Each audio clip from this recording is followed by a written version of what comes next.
Today and tomorrow morning, we will attempt, inshallah ta'ala, to conclude the recitation and explanation of Surat Al-Raad. And we had stopped at ayah number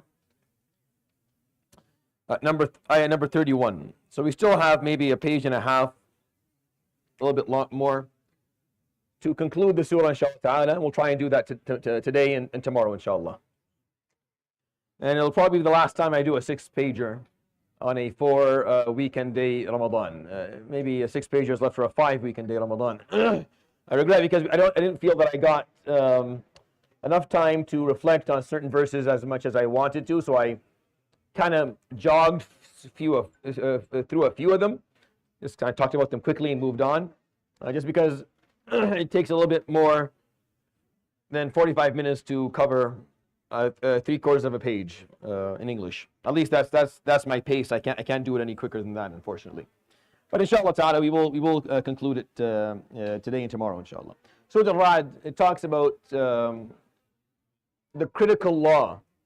Allah subhanahu wa ta'ala has laws. Not talking about the laws of fiqh or the laws of usul. Talking about the laws of the universe. The laws through which He completed His creation. Based on which He created subhanahu wa ta'ala. And the critical law is the law of haqq. The law of righteousness. And the law of righteousness dictates the law of change, which is what we have to take time and reflect upon as Muslims. Things don't change if we don't. Things don't change if we don't. If we want to see a different future, then we have to be different people. Or else the future will be just like the present if the same people exist today, exist tomorrow. And this is a simple law, but it's also extremely profound. It's very meaningful. And if people just reflect on it a little bit, then you come to the conclusion that there is absolutely no way around taking a little bit of a deeper look at yourself and starting to make some changes or making some real decisions and choices for all of us. None of us, not one person is exempted from this law. We're exempted from this behavior of self-reflection and making changes. If you want to see a different future, then you have to start with yourself. And that goes for each and every one of us, regardless of how well you think you're doing. It doesn't matter how close you are or how hard you're working. You can always do more. You can always do more, and that's what we should all take time and reflect upon. So we're going to recite, inshallah ta'ala, and we talked about, and the surah was very, honestly, it's a beautiful surah, and I'm glad we chose it, but just verses weren't, I wasn't able to reflect as much as I wanted. So we'll start from ayah number 32 so I don't waste any more time. We'll try and make it to ayah number 36, inshallah ta'ala. أعوذ بالله من الشيطان الرجيم. بسم الله الرحمن الرحيم. ولقد استهزئ برسل من قبلك فأمليت للذين كفروا ثم أخذتهم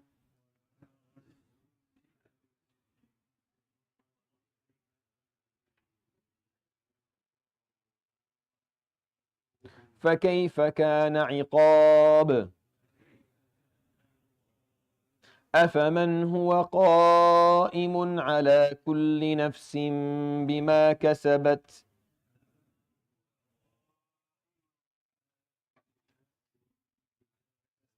وجعلوا لله شركاء قل سموهم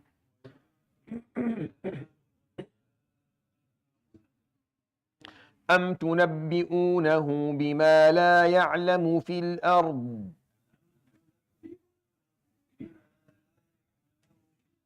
أم بظاهر من القول بل زين للذين كفروا مكرهم وصدوا عن السبيل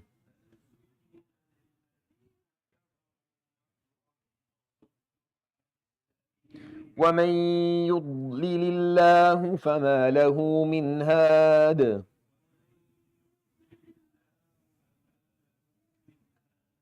لهم عذاب في الحياة الدنيا ولعذاب الآخرة أشق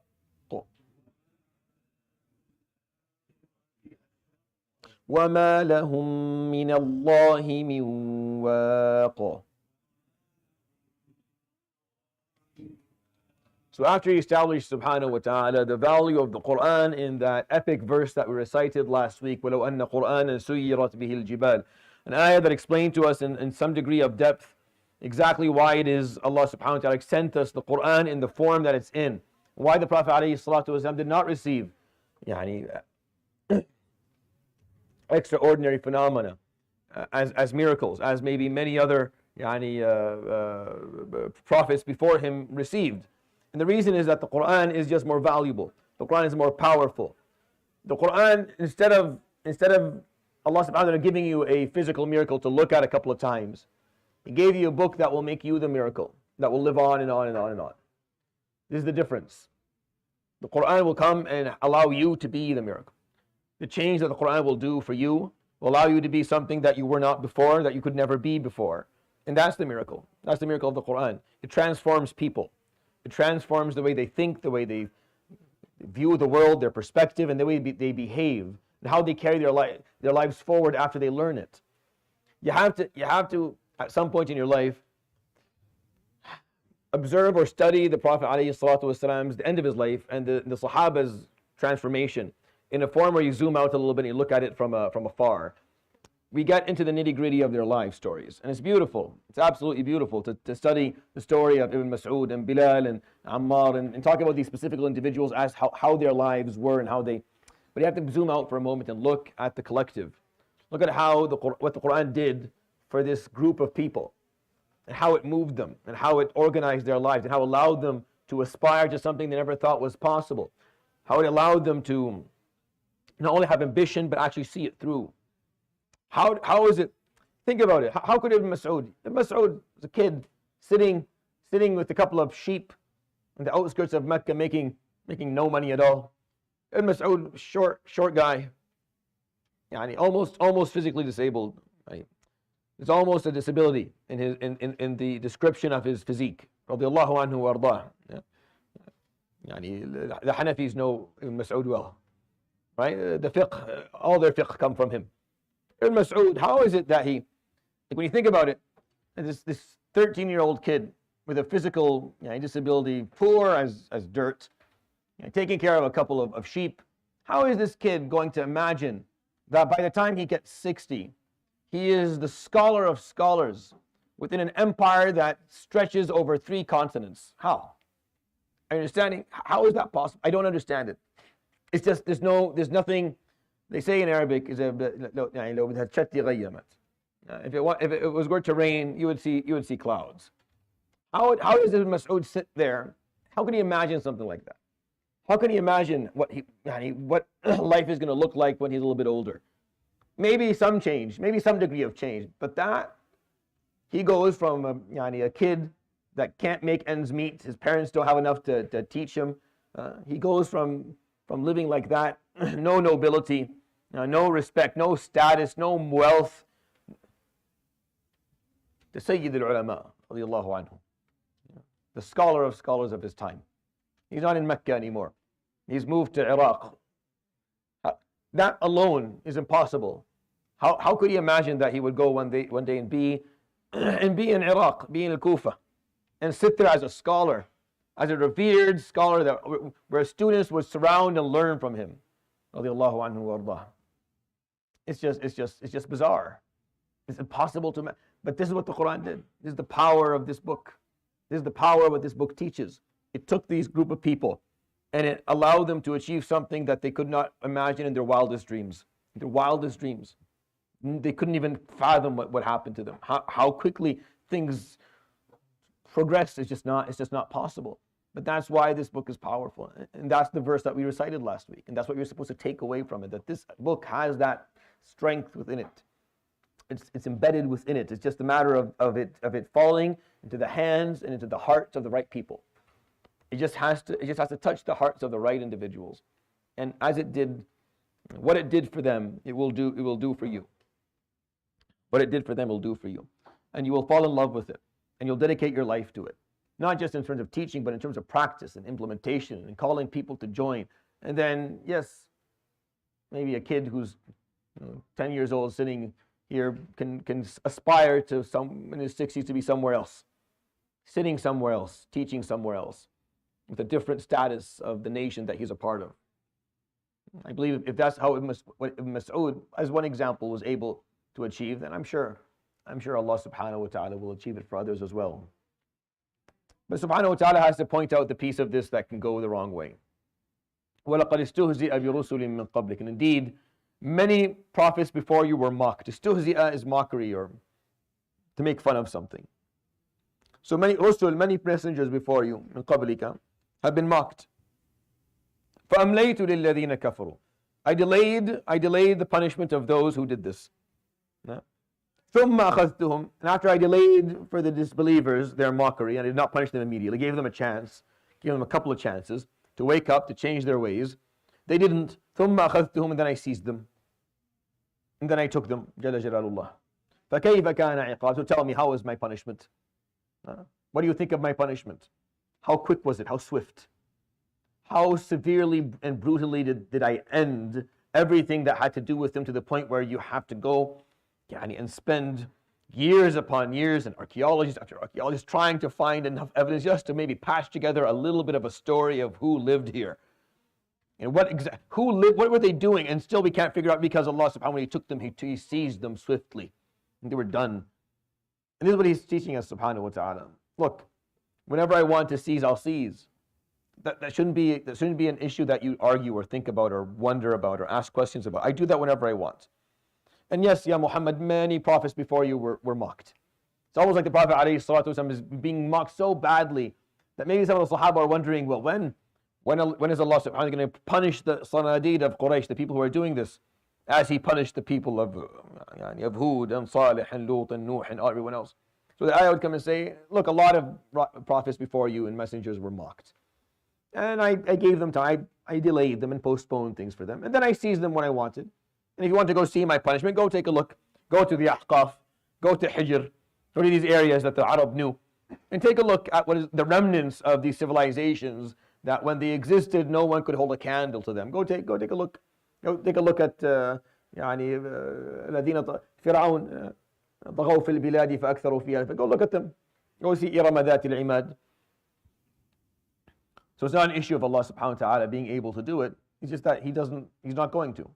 That's not how the story of this ummah is going to be told. It's going to be told differently. The story of this ummah, there's not going to be sanatin amma. There's not going to be a collective punishment that comes to the people. No. It'll all be delayed. And it'll be brought back Yawm al-Qiyamah. And because of that, there's always a chance of things being fixed. For the other prophets before us, it wasn't like that. If the qawm mocked their prophet long enough and hard enough, then they would be punished and they would all end. And the prophets didn't like that, by the way. They weren't happy with that. They always wished that there was more postponing and more delays. There's always hope. That's why Yunus alayhi salam left. Yunus alayhi salam, he's the one prophet who just got so upset that his people are going to be punished that he left out of love for them. He wasn't disgruntled with God. No, he wasn't objecting to Allah. He was just upset with his people for what they did, that they brought this upon themselves. So he left. He didn't ask for permission. He should have asked for permission. To a certain degree, we're thankful he didn't ask for permission. Because had he asked for permission and got it or not got it, then his people would have been punished. But he didn't. He left without permission, and that led to Allah subhanahu wa ta'ala actually giving them an extra chance, and that extra chance allowed them to all come back to Allah subhanahu wa ta'ala from tawbah. But no one wanted that. And the Prophet ﷺ didn't want that. But a part of him was like, well, when will this ever end? Will this end? Will this mockery ever come to an end? Will I continue to live in this ridicule for the rest of my life? You're not the first one. Sallallahu alayhi wa sallam. You're not the first. It happened before. I delayed the people before. And when the time came, I seized them. Go take a look at my punishment and tell me if you have any doubts about it. And once you have that comfort that Allah subhanahu wa ta'ala can take any group He wants, anytime He wants, it's very easy. It takes no effort at all. You stop focusing on when will God and when will God, and why will God and why didn't God. You kind of put that aside. That's rude. رجل مسلم تسبح الله سبحانه وتعالى. You stop asking that question. And you wonder, what did I? When did I? When will I? Why will I? Why won't I? At what point will I? You start asking that question. And that question is much more valuable. And that question is much more important. And that's what you have to ask, right? Instead of asking the wrong one. When you ask the question about God, it's not the correct one. The right question is, you see a child in shock somewhere in the world of such fear after being pulled out of the rubble. You see someone starving to death. You see people being thrown into an emergency room with no one to take care of them as they pass away. You see these small bodies lose life. You don't turn to Allah. This is Allah subhanahu wa ta'ala turning to you. This is Allah subhanahu wa ta'ala waking you up. This is the yaqadah that you have to pick up. This is iqal for us. This is a wake-up call for you. See what your indifference has done. Take a look at what your lack of adherence has done. This is the acceptance of weakness that you have engaged in. You've accepted to being weak. You've wasted your time arguing about petty things. You've divided more than you're already divided. This is what happens now. Now take a look. This is your doing. That's how we see these things. Any other way of seeing it is it's wrong. Sorry, it's just wrong. You see this stuff, you say, what could I have done to prevent this, and how do I fix it now? And how do I help them now? And then you spend the rest of your life answering that question. You spend literally the rest of your life figuring out what the right answer for that question is within the context of your own existence, because no one can tell you exactly what it is going to look like for you. You're going to have your own story to tell at the end of it.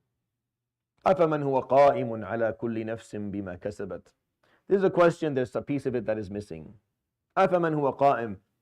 Is it equal, the one who is قَائِمٌ عَلَى كُلِّ نَفْسٍ بِمَا كَسَبَتْ, is he equal to those who are not? The piece of, is he equal to those who are not, is mahdhuf, mafhum min as-siyaq. It's understood based on the context. قَائِمٌ عَلَى كُلِّ نَفْسٍ بِمَا كَسَبَتْ, meaning the one who supervises, who continues to watch over every nafs, what it is that it's gaining or attaining or obtaining within its life. Al-kasb is whatever it is that you do. Anything that you take, you give, you do, كُلُّ هَذَا كَسْبٌ. Everything you do is kasb. So he's saying subhanahu wa ta'ala, is it equal? The one who is supervising, overseeing, هذا القيام here, قائم على كل نفس. The one who supervises and oversees every soul as it does everything that it does, every detail. Is that equal to the one who doesn't? And the answer is, the rhetorical question answer is no. They're not the same. وَجَعَلُوا لِلَّهِ شُرَكَاءَ. And they gave Allah subhanahu wa ta'ala all these associates. Those who are equal to him, or those who have authority within his sovereign subhanahu wa ta'ala. قُلْ سَمُّوهُمْ. All right, go ahead. Give them names. Tell us who they are. Tell us who these shuraka are. Explain. سَمُّوهُمْ is not just give a name, it's describe. Articulate exactly who are these shuraka and how does this work for you. أَمْ تُنَبِّئُونَهُ بِمَا لَا يَعْلَمُ فِي الْأَرْضِ أَمْ بِظَاهِرٍ مِنَ الْقَوْلِ. Or is it that you are telling God of something that he's not aware of? Meaning you're explaining to Allah subhanahu wa ta'ala something that he doesn't know. He has a sharik and he didn't know about it. He had an associate as someone who was similar to him or equal to him or had some degree of power within his realm and he didn't know about it. أَمْ بِظَاهِرٍ مِنَ الْقَوْلِ. Or you're just using the word sharik or God used loosely. This is a big one. I love this one. أَمْ بِظَاهِرٍ مِنَ الْقَوْلِ. It's a cheap word to use when people don't understand it. And it's easy to put it into a sentence if it's not properly defined. Define what is God. See, a lot of Muslims don't even understand how to define what is a God? What is a deity? What does that mean? What is an ilah? What is a rabb? What does that mean? You understand what that means? When you say that word, there's a bunch of stuff that apply automatically. Automatically, if they don't apply, then it's not a God, right? He's omniscient. He has to be omniscient. You said God, immediately he's all-knowing. He's all-knowing immediately. You don't need any. You don't need durus aqidah. You just understand the definition. He's a God. He's all-knowing. Well, maybe this God is no. You can't have it both ways. You can't have your cake and eat it too. It's either he's God and he's all-knowing, or he is not God and he's not all-knowing. You can't have it both ways. You can't have a God that's not all-knowing, or someone who's not a God but it's all-knowing. La ya'ini. It doesn't work that way. There's a bunch of stuff here that are. You say a God. Well, when you say the word God, it's one. It's one immediately. It can't be two. If it's two, لَعَلَى بَعْضُهُمْ عَلَى بَعْضٍ. If there are two gods, they will fight, and then one of them will win, and the other one won't be God anymore. And the one who won will be. That's it. You can't have two. By definition. You can have two people. We're creation. It's fine. You can't have two. You can't have two gods. So when you study Greek mythology, they talk about all these gods. That's بِظَاهِرٍ مِنَ الْقَوْلِ. They're just using a word loosely. They didn't define it. People didn't ask the questions. They left it undefined. Didn't really go into too much detail, and now we have and now we throw this word around as if it means something. It doesn't. It means nothing. And that leads to people taking this word that's extremely sensitive, very important, very well defined, and then use it in a way that is meaningless. And that leads to people taking the word in vain. You take the name in vain. They stop speaking to Allah subhanahu in the appropriate manner. They don't understand Him properly. They don't supplicate Him properly, and then they don't worship Him properly or obey Him properly. You're less likely to obey someone that you don't feel has that degree of status anymore. If he doesn't have that degree of status, why are you going to do it? He's powerful, but not that powerful. He's knowledgeable, but not that knowledgeable. You're less likely. But when you're talking about Al-Alim Al-Hakim, Al-Qahhar Al-Jabbar, you have no choice. There's no playing around with this. So he's asking, Am tunabbi'unahu bima la ya'lamu fil ard? Or you're making shuraka? All right, give us, describe them. Tell us who they are. You can't? So what, are you telling God about something He didn't know about? Or you're just using this word loosely. Just taking the word, just using it however you want to use it. Nah, بل زين للذين كفروا مكرهم وصدوا عن السبيل. None of that. Ayah is saying, no, it's none of that actually. The problem is زين للذين كفروا مكرهم. Their plotting was beautified in their eyes by Iblis or by their nufus or by whoever else was beautifying it. The makr is the plotting. Sometimes you're impressed by your own plan. You feel like you can manipulate. And because you feel like you can manipulate, you manipulate. And you think you're cool because you did it. Because you were able to fool a bunch of people. You feel like, something cool. And الَّذِينَ كَفَرُوا زُيِّنَ لَهُم مَكْرُهُم. They felt that they had the ability to mislead people. People were listening to them. At some point in your life, you're going to come to this realization that you do have a little bit of pull. You'll find out later. Right? In your life, at some point in your life, you'll find out, I actually have a little bit of pull. I can actually probably get people to believe something or think something or do something. I can get people to do it. Everyone will come to it. Depends on where you are, how many people that'll be. It depends on where you are and what you do, how many people will actually end up listening to you.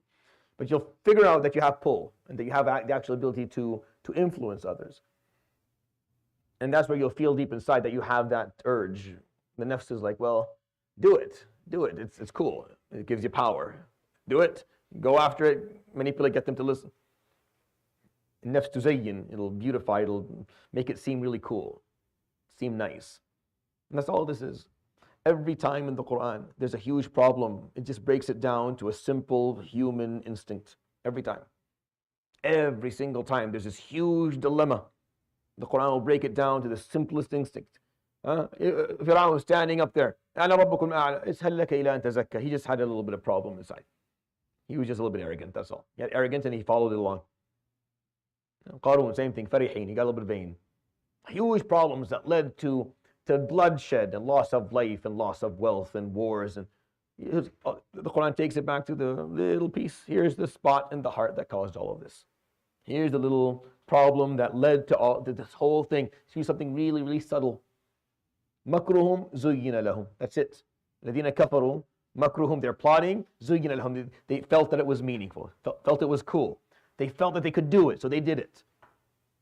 وَصُدُّوا عَنِ السَّبِيلِ. And because of that, they were guided away from the straight path. وَمَنْ يُضْلِلِ اللَّهُ فَمَا لَهُ مِنْ هَادٍ. And the one that Allah subhanahu wa ta'ala leads astray, you will find no one to lead him back and grant him guidance. He doesn't do this subhanahu wa ta'ala ظulman. He does this subhanahu wa ta'ala based on the choices that people make. We've talked about this many times before, so I'm not going to bore you with it. But Allah subhanahu wa ta'ala does not misguide you just because He had nothing else to do. He misguides you because of something that you chose. You chose this. And then He misguided you based on a choice that you made. And once He misguides you, you find no one to grant you guidance. لَهُمْ عَذَابٌ فِي الْحَيَاةِ الدُّنْيَا. Those who perform, those who mock, those who make things up, those who manipulate people, those who go against haqq, those who make up batil. Mockery is batil. Making up shuraka is batil. Taking your makr and trying to manipulate people, that's batil. It's these are lies. They're empty lies that have no substance, no essence to them. People who do that, لهم عذاب في الحياة الدنيا. They have punishment in this life. وَلَعَذَابُ الْآخِرَةِ أَشَقٍ. And indeed, the punishment in the hereafter is worse. It's worse. وَمَا لَهُم مِّنَ اللَّهِ مِنْ وَاقٍ. Waqi. That's the initial word, and then you remove the ya. Waq is someone to protect them. No one protects them from Allah subhanahu wa ta'ala. You go to the one after, inshallah. We read 2 more verses, and then we'll let you go. مثل الجنة التي وعد المتقون تجري من تحتها الأنهار أكلها دائم وظلها تلك عقبى الذين اتقوا وعقبى الكافرين النار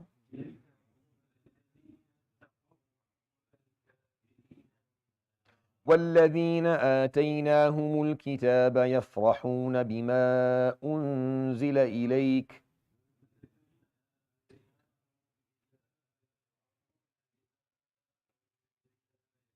ومن الأحزاب من ينكر بعضه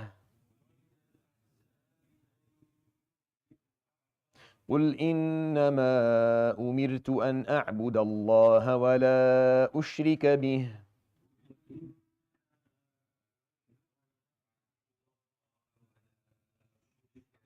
إليه أدعو وإليه مآب وكذلك أنزلناه حكما عربيا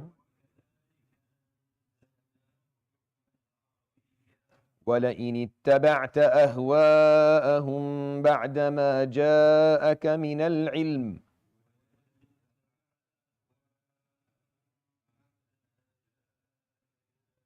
ما لك من الله من ولي ولا واق.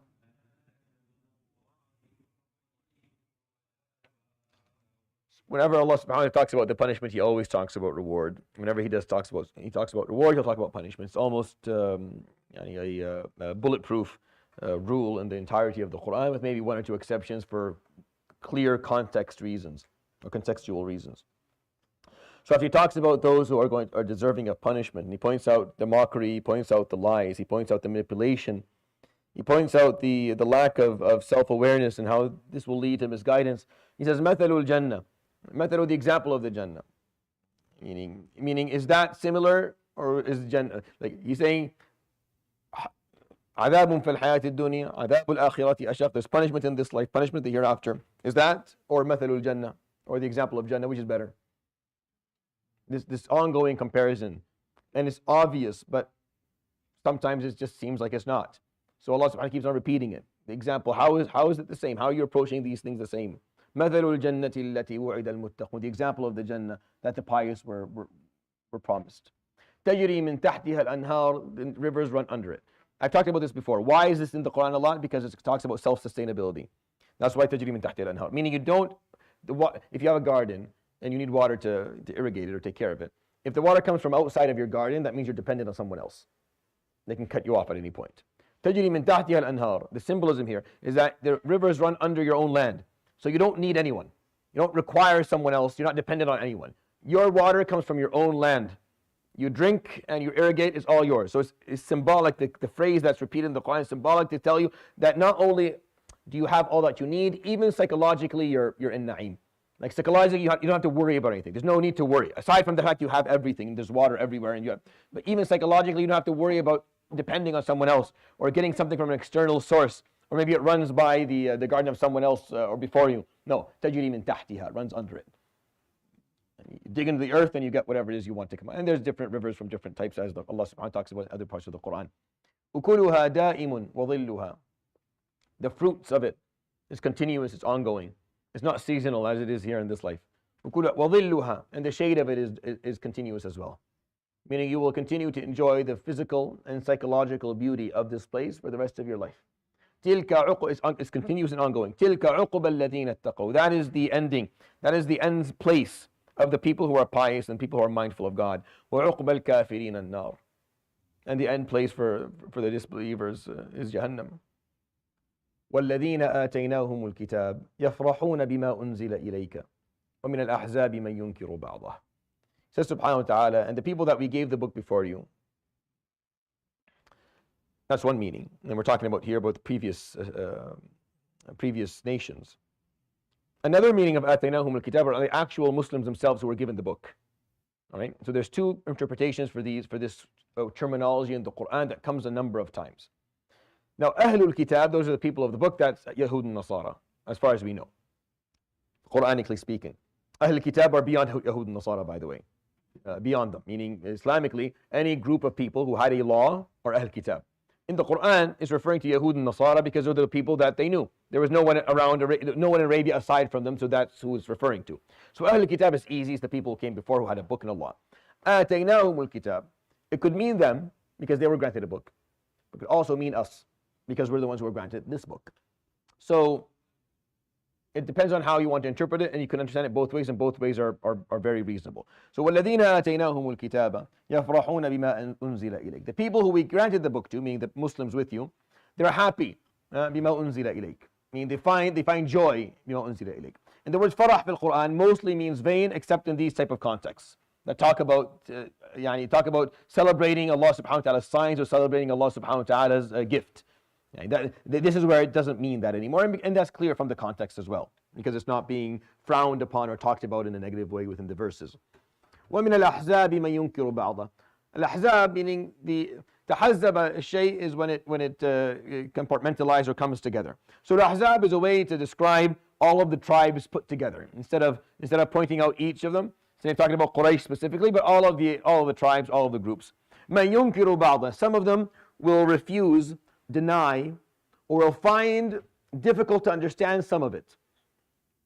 And yunkir is an interesting word because it could mean ankara shay, meaning you denied it or refused it, and that, I don't accept that, that's wrong. Or ankarta, you didn't recognize it. And both linguistic meanings are appropriate, meaning it didn't make sense to you. You didn't understand it. And this is the translation that I think is actually more accurate for this verse. It's not talking about Yahud and Nasara, because it's a Mekki surah. It's very weird for a Mekki surah to talk about Yahud and Nasara. They almost never do, because there was no Yahud and Nasara yet. Like the Prophet ﷺ experience with the Sahaba, there was no Yahud and Nasara in Mecca. This is a Mekki surah. Yahud and Nasara existed in Medina, and that's when you start seeing Ahl Kitab come up more often. So وَالَّذِينَ آتَيْنَاهُمُ الْكِتَابِ, he's referring to the Muslims themselves. يَفْرَحُونَ بِمَا أُنزِلَ إِلَيْكَ. They celebrate every time there's revelation that comes to you from the Quran. It's still kind of talking about the beauty of the Quran from the verses before. وَمِنَ الْأَحْزَابِ, and from the surrounding tribes that are hearing it, مَا يُنْكِرُ بَعْضَهُ, who do not understand or do not comprehend some of it. They find it weird, or they find it different from what they were taught. They find that it goes against what it is that they were led to believe was the truth. And this is exactly what these verses are trying to explain. That al-haq will do that to you. When you receive haq, one of the first things that happens is that it tunkiru ba'dahu. Some of it you won't understand or accept immediately. You'll find it weird, because we've all lived a life where there's some batil in it. When we're faced with haq, some of it is just going to be a little bit difficult to swallow or to accept or to embrace. Yeah? But that's what being a Muslim means.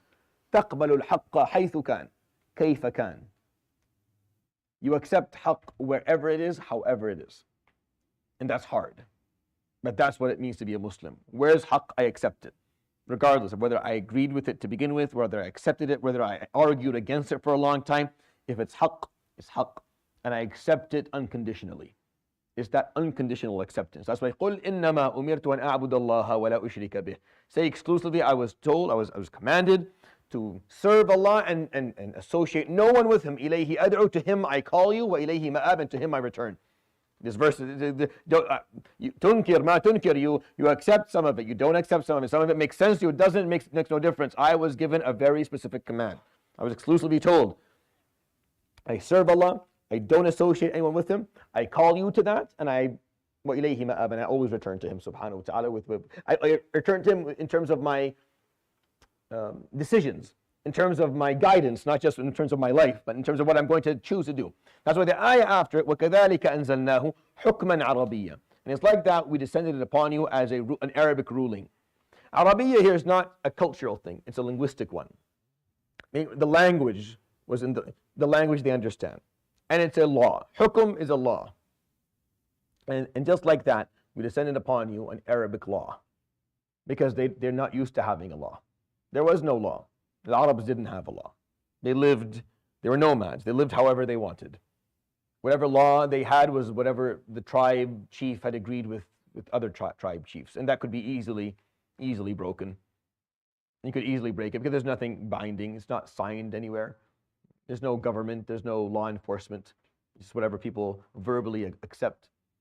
So it was descended as hukman Arabiyya. Why is this important? Because the verse before, yunkiru ba'da, some of them refused it, didn't like it, found it difficult. When Islam came and said, khamr is haram, zina is haram, this is halal, this is important, this is wajib, you have to behave like this, you can't behave like that. So the people who were given the book, they loved it, they were happy, they celebrated when this was written, because they loved the fact that they're receiving haqq and they're going to be able to live by haqq. But some of the ahzab, they didn't like it, didn't understand it, didn't see the value in it, so they started yunkirunahu. So Allah subhanahu wa ta'ala told him, this is what you answer them. I was exclusively told to worship and to serve Allah, no sharik. I called to Him, I returned to Him in terms of my questions. وَكَذَلِكَ أَنزَلْنَاهُ حُكْمًا عَرَبِيًّا, and we descended upon you an Arabic law that they can understand, that they are going to be held to. وَلَئِنِ اتَّبَعْتَ أَهْوَاءَهُم, and if you follow their whims and desires, بَعْدَ مَا جَاءَكَ مِنَ الْعِلْمِ, after all this knowledge has been revealed to you, مَا لَكَ مِنَ اللَّهِ مِنْ وَلِيٍّ وَلَا وَقٍ, you will find no one, no ally aside from Allah, no ally to protect you from Allah, and no protector from Allah. There's no wali and there's no waq. There's no ally and there's no protector for you from Allah subhanahu wa ta'ala if you choose to follow people's whims and desires after you have been given this clear knowledge. This is the Prophet alayhi salatu wasalam. Why? Because it's not easy. It's not easy to bringing haqq is hard. Bringing haqq means you're going to butt heads with a lot of people for a long time. That's what it means. It's not going to work out very nicely for you. It's going to be one heck of an upstream swim. It's not going to be easy. And you're going to be asked and going to be urged to maybe give up a few things. See, yunkiru ba'da. They didn't like all of it. Maybe you change a little bit of the stuff we didn't like. How about we don't sit with all the poor people? How about that? How about you have two masjid, one for us, one for Ammar and Bilal and stuff. Nothing, no, fine, they can stay Muslim, we don't care. We don't want to be in the same spot. Can we sit up front? Can they sit back? Okay. We don't want to be, it's not, Abu Sufyan and Abu Jahl and Abu Bukhturi and Uqba ibn Abi Mu'ayth. These are people of great nobility. They don't want to sit in the same. فَأَنْكَرُوا بَعْضَهُ. They didn't like that piece. Maybe that piece you remove. كَذَلِكَ أَنزَلْنَاهُ حُكْمًا عَرَبِيًّا. We descended upon you an Arabic law, very clear. And if you decide to follow their whims and desires after the clarity of knowledge that we gave you, then you will find no ally for you or protector from Allah subhanahu wa ta'ala. You stick to it exactly the way we explained it to you, because it's the ultimate truth and everything else is batil. Even if whether they like it or they don't, whether they accept it or they don't, you stick to it the way Allah subhanahu wa ta'ala explained it to you. And I can't imagine a better way to explain what haqq actually is than this depiction that Allah subhanahu wa ta'ala put within these verses. Talking to the Prophet alayhi salatu wasalam, you commit to what I taught you. It's clear, it's Arabi. It's not in some other language that is open to interpretation. We explain it to you, understand it. They understand it too. You will stick to that law. If you leave that law just a little bit for their whims and desires, you will find no ally and no protector from Allah subhanahu wa ta'ala if you make one small variation. Because al-ahzab yunkiru ba'dah. We don't care. The believers, they're happy. They celebrate when they get the revelation, and that's what you stand by them. Even if they're few, even if they're weak, even if you end up surrounded by al-ahzab, all 10,000 of them ready to destroy Medina, it doesn't matter. It's almost like, you understand that this ayah was revealed before Ghazwat al-Khandaq by maybe roughly 10 years, a decade before al-Khandaq, before Surat Al-Ahzab was revealed, before the concept, like when I say Ahzab, your mind goes to the Battle of the Trench and Surat Al-Ahzab, right? Remember, this ayah was revealed and the word Ahzab was used in this ayah 10 years before that happened. Like before the Prophet ﷺ left Medina, Mecca, before he went to Medina, before the whole concept of Al-Ahzab actually started to brew, where tribes were coming together to annihilate Medina. It wasn't even there. It's like Allah subhanahu wa ta'ala, it's not like He predicted it for them. He was telling them, Al-Ahzab yunkiru ba'da. Some of them don't like it. You can win them over if you just break the law a little bit. You can win them over. You could have probably, I'm pretty sure on the day of Al-Ahzab, the Prophet ﷺ read this to him like, that's what I was telling me. That if you change the law a bit, you could prevent this day. Yeah, but that's okay. This day is inevitable. The day where you stand up against the Ahzab and you fight them, that's inevitable. Because either they accept it, the whole thing, either يَفْرَحُونَ بِمَا أُنزِلَ إِلَيْكَ, and they're happy with every word of it, or none of it. There's no compartmentalizing in Islam. There's no. You can't pick and choose. You can't pick and choose. You can't pick and choose. Don't pick and choose. right? Accept all of it. And if you're not able to practice all of it, just say, I'm weak, I'm not practicing all of it. But don't pick and choose. Don't say, this piece I'll take and this piece I don't like. No, no, no. Sami'na wa ata'na. I'm just failing in practicing this one. I haven't been able to do it yet. I'm trying. I need help. Give me time. That's fine. But don't pick and choose. Yunkiru ba'da. They didn't like some of it. Well, maybe we find a way to compromise, and then we wouldn't have to have a brutal, a horrible, one of the worst moments of his life, alayhi salatu wasalam, Ahzab. One of the worst moment of the Sahaba's life, hands down. Worst time of their lives. إذ زاغت الأبصار وبلغت القلوب الحناجر وتظنون بالله الظنون. The worst time of their lives. This was the worst. Could have been avoided if he just compromised. No. 10 years before he was told, no. Understand the beauty of this? It's just amazing. 10 years before this terminology was used, he was prepared mentally, alayhi salatu wasalam. He wasn't going to compromise with the Ahzab. He wasn't going to compromise, even though they wanted some changes, no changes. That was going to lead to the Ahzab marching towards Medina and trying to annihilate him. And that's okay. If that standoff is inevitable, then it's inevitable. But لَإِنِ اتَّبَعْتَ أَهْوَاءَهُمْ, but you follow their desires. بَعْدَمَا جَاءَكَ مِنَ الْعِلْمِ, after we've clarified things for you, after you understand what is correct now, and you understand what is righteous and what the truth is, مَا لَكَ مِنَ اللَّهِ مِنْ وَلِيٍّ وَلَا وَاقٍ. You will find no ally. You'll find no protector from Allah subhanahu wa ta'ala. We'll end with that, inshallah. Subhanahu wa ta'ala, la ilaha illa anta astaghfiruka wa atubu ilayk. Wa sallallahu wa sallam wa barak ala nabiyyina Muhammadin wa sahbihi. Inshallah, tomorrow we'll conclude the surah. Jazakumullah khair. Barakallahu feekum. Assalamu alaikum wa rahmatullahi ta'ala wa barakatuh.